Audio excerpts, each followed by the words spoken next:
मोदी है तो मुमकिन है अयोध्या में भगवान राम मंदिर को बनाने के लिए जोरदार तालियां बजा, जय जय श्री राम। मोदी है तो मुमकिन है विश्वनाथ के धाम और महाकाल का महालोक सहित 44 अलग अलग प्रकार के देवस्थान। अरे जगमगा रहा है तो किसके कारण जगमगा रहा है? मोदी है तो, मेरे को आवाज नहीं आ रही, मोदी है तो। और केवल अयोध्या में नहीं, अयोध्या से लगा के अरब तक, कहां है अबू धाबी? अरब में। और वहां हमारे भगवान राम का धाम जगमगा रहा कि नहीं जगमगा रहा है? गोपाल कृष्ण भी है, गणेश जी भी है, जो देवी देवता मानो वो सब है। बोलो गोपाल कृष्ण भगवान की। बदलते दौर में 80 करोड़ लोगों के लिए निःशुल्क अनाज देने की ताकत किसी में है तो मोदी है तो। 2.5 लाख का शहर में, 1.5 लाख का गांव में जिसको मकान नहीं है उसको मकान देने की क्षमता 22 करोड़ लोगों को, क्योंकि मोदी है तो। जोरदार ताली बजा। और पाकिस्तान की तो क्या सिट्टी पिट्टी गुम करी है। वो पाकिस्तान जिससे पूरा देश परेशान रहता था, हैरान रहता था। सीमाओं तो छोड़ो, दिल्ली बंबई बम फोड़ते थे, अब बम का दम निकला कि नहीं निकला? जम्मू कश्मीर सहित पूरे देश में एक आतंकवादी घटना नहीं हो रही, क्योंकि मोदी है तो। जोरदार ताली बजा के बताओ, मोदी है तो। एक बताऊं, दो बताऊं, तीन बताऊं, कितनी सारी बात बताऊं? आंख पे पट्टी, हाथ में तराजू, न्याय की मूर्ति, दंड संहिता, अंग्रेज खड़े करके दंड संहिता। 70 साल तक कांग्रेस राज करती रही। अरे हमारे यहाँ तो न्याय को मान्यता है, दंड को कहां है? हमारे यहाँ तो धर्मदंड चाहिए। लेकिन ये आईपीसी को बदल करके मोदी जी ने कहा अगर आंख पे पट्टी बंधी और न्याय करेगा तो ये नहीं हो सकता है। न्याय करने के लिए तो आंख खोलना जरूरी है। कांग्रेस की आंखों पे पट्टी बंधी हुई है, लेकिन मोदी जी ने कहा जनता की आंखें तो खुली हुई है, क्योंकि मोदी है तो। जोरदार तालियां बजा। न्याय संहिता में संशोधन किया है, हर गली मोहल्ले गांव गांव में विकास का परचम लहराया। और अब तो कृष्ण कन्हैया का टाइम है, मथुरा बुला रही है, आओ गोपाल, काहे को देर करी, बड़ी देर भई नंदलाला, तेरी राह तके बजवाला। अब तो क्या सहस्त्र बाहु, क्या परशुराम, 5000 साल पुराना हमारा आपका संबंध। परशुराम जी ने भगवान कृष्ण को सुदर्शन चक्र दिया था, और सहस्त्र बाहु उसी वंश की अगली कड़ी जो महेश्वर से दुनिया में अपना नाम का झंडा भगवान सहस्त्र बाहु ने भी नहीं झुकाया, दुनिया में फहराया था, और भारत का मस्तक नहीं झुकने दिया। तमाम प्रकार की, नाना प्रकार के झंझट आए, लेकिन सबको निपटकर अपने सारे देवी देवताओं ने हमेशा मार्ग प्रशस्त किया। और दुनिया के अंदर भारत का नंबर 1 का स्थान बनाने के लिए और मध्य प्रदेश को नंबर 1 का राज्य बनाने के लिए हमने संकल्प लिया है। अपने प्रदेश के अंदर जहां जहां भगवान राम के चरण पड़े, चित्रकूट से लगा के सभी दूर, सभी तीर्थ के रूप में बनेंगे, सबको विकसित करेंगे। और जहां जहां गोपाल कृष्ण के भी चरण पड़े वो भी उसी रूप में रहेंगे, चाहे उज्जैन हो, चाहे नारायण हो। जोरदार तालियां बजाओ। हमारे देवी देवता का अगर हमारे समय सम्मान नहीं होगा तो किसके समय सम्मान होगा?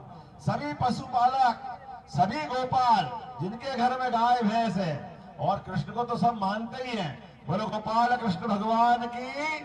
चुनाव के बाद सभी पशुपालकों के लिए दूध खरीदने के लिए भी सरकार जैसे गेहूं के लिए बोनस देती है, सरकार विचार कर रही है दूध खरीदने के लिए भी बोनस दिया जाएगा। किसान की आय बढ़ाने के लिए जो जो करना वो सब करेंगे, क्यों नहीं करना चाहिए? और तो और बीमार कोई हो जाए तो हेलीकॉप्टर कमलनाथ जी अपने घर में उतारते थे, ले जाते थे। कांग्रेस के लोगों के लिए हेलीकॉप्टर, हवाई जहाज बड़े लोगों की चीज थी। हमारी सरकार ने निर्णय किया कोई भी गरीब आदमी अगर किसी का बच्चा बच्ची, बड़ा बूढ़ा कोई भी भर्ती है और हॉस्पिटल में बड़े जगह ले जाना है, वहां इलाज की व्यवस्था और अच्छी कराना हो, तो सरकार ने निर्णय किया है कि डॉक्टर के लिखने पर और कलेक्टर को साथ जोड़कर हम निर्णय करेंगे, किसी भी व्यक्ति की जान नहीं जाएगी, सबको हेलीकॉप्टर एम्बुलेंस देने का काम हम करेंगे। एयर एम्बुलेंस की शुरुआत मध्य प्रदेश द्वारा की जा रही है। इतना ही नहीं, लगातार अलग अलग प्रकार से अपने लोगों को अपने राज्य के अंदर चित्रकूट जाना हो, मैयर की माताजी जाना हो, महाकाल जाना हो, ओंकारेश्वर जाना, तो हेलीकॉप्टर सेवा चालू कर रहे हैं। हेलीकॉप्टर सेवा हमारे देवी देवता के लिए क्यों नहीं जाएंगे? जोरदार तालियां बजाओ, अपनी सरकार वो सब करेगी। गरीबों के लिए, युवाओं के लिए, किसानों के लिए, महिलाओं के लिए ढेर सारी योजना लेकर के आए। लाडली बहना का आनंद मिल रहा कि नहीं मिल रहा? किसके पैसे रुके? जोरदार ताली बजाओ लाडली बहना के लिए।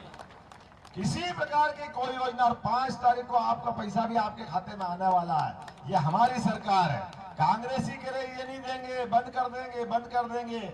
हमने कहा तुमको नहीं मालूम है, भाजपा की सरकार है, जो कहती है वो करती है। हाँ, बंद कर देंगे, बंद कर देंगे, तुमने कम सुना। कांग्रेस पार्टी को बंद कर देंगे क्यों? कर्म की है ही नहीं, वो अपने दुर्भाग्य को रो रही है। कांग्रेस पार्टी में ताला लग रहा है। कांग्रेस के लोगों, जो अच्छे लोग हैं, सच्चे लोग हैं, आगे बढ़ करके देश और प्रदेश की सेवा करना चाहते हैं, वो सारे के सारे लोग भाजपा में आ रहे हैं, क्योंकि भाजपा में आकर के विकास के माध्यम से देश सेवा कर सकेंगे। आने वालों का जोरदार स्वागत करो, जो जो भाजपा में आ रहा है। सारे बंधुगण ये नाम बताएंगे, बहुत सारे। आनंद पंजवानी के नेतृत्व में 200 कार्यकर्ता आ रहे हैं, जोरदार तालियां बजाओ। और 30 लोगों का अलग से लंबी सूची, बहुत बड़ी, आप पढ़ देना जरा। फक्कन सिंह जी, मसराम जी, जिला पंचायत जी, और कल ही हमारे बीच छिंदवाड़ा के गोंड बहुत अच्छे विधायक हरई के कमलेश शाह राज परिवार के थे, उनने भाजपा ज्वाइन की। जोरदार तालियां बजाओ। और जैसे ही वो आए तो कांग्रेस का जो स्वभाव है, कांग्रेस के प्रत्याशी छत्तीसगढ़ वाले, छिंदवाड़ा वाले, वो कह रहे हैं ये गद्दार है, बिकाऊ है। अरे इनके पास गालियों के अलावा बचता क्या है? दे दे गाली जितना देना है। भगवान कृष्ण के काल से ही हमने शिशुपाल की गाली का उदाहरण दिया था। एक नहीं, दो नहीं, 100 गाली, 100। और उसके बाद जो सुदर्शन चक्र चला कि पता ही नहीं चला। ये जनता भी ऐसे गाली देने वालों के लिए सुदर्शन चक्र चलाएगी। बोला चलाएगी कि नहीं चलाएगी? तो आपकी सबकी उंगली के अंदर सुदर्शन चक्र है। आपको अपनी उंगली बचा के चलना है। 19 तारीख के दिन आपको अपना बटन दबाना है। सुदर्शन चक्र चलेगा, कांग्रेस कट के मरेगी, पता नहीं चलेगा कहां जाएगी, किसके पास जाएगी। जोरदार तालियां बजाओ, बोलो गोपाल कृष्ण भगवान की। आगे की कहानी बाद में सुनाऊंगा, अब अगली बार आऊंगा, समय लेके आऊंगा। और जीत का जुलूस निकाले गए फग्गन सिंह कुलस्ते जी का अपनी विधानसभा में। जोरदार तालियां बजाओ, क्योंकि हेलीकॉप्टर वाले बार बार संदेशा दे रहे हैं। अगली बार विस्तार से बात करेंगे। बोलो गोपाल कृष्ण भगवान की।